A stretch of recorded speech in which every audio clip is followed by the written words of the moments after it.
नमस्कार मित्रांनो, आज आपण जाणून घेणार आहोत श्री गणेशाच्या जन्माची अद्भुत आणि पवित्र कथा. एकदा माता पार्वती स्नानासाठी जात होत्या.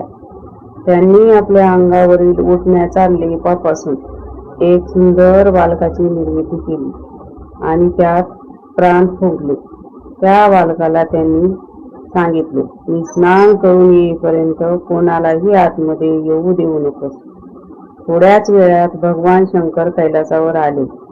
त्यांनी आत जाण्याचा प्रयत्न केला, पण त्या बालकाने त्याला अडवले. आईची आज्ञा आहे, परवानगीशिवाय कोणालाही आत जाऊ देणार नाही, असे तो ठामपणे म्हणाला. यामुळे भगवान शंकर आणि त्या बालकामध्ये युद्ध झाले. अखेरीस क्रोधाच्या भरात भगवान शंकरांनी आपल्या त्रिशूळाने त्या बालकाचे मस्तक धडावेगळे केले. हे पाहून माता पार्वती अत्यंत दुःखी झाली. त्यांनी संपूर्ण सृष्टीचा संहार करण्याची प्रतिज्ञा केली.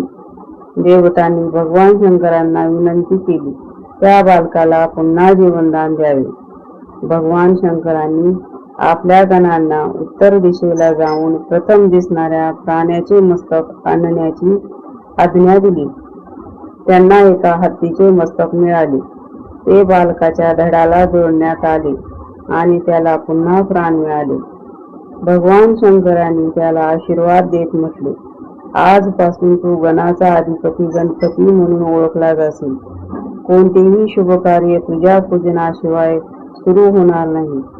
तेव्हापासून श्री गणेश हे विघ्नहर्ता, बुद्धीचे दाता आणि प्रथम पूजनीय देव म्हणून संपूर्ण जगात पूजले जातात.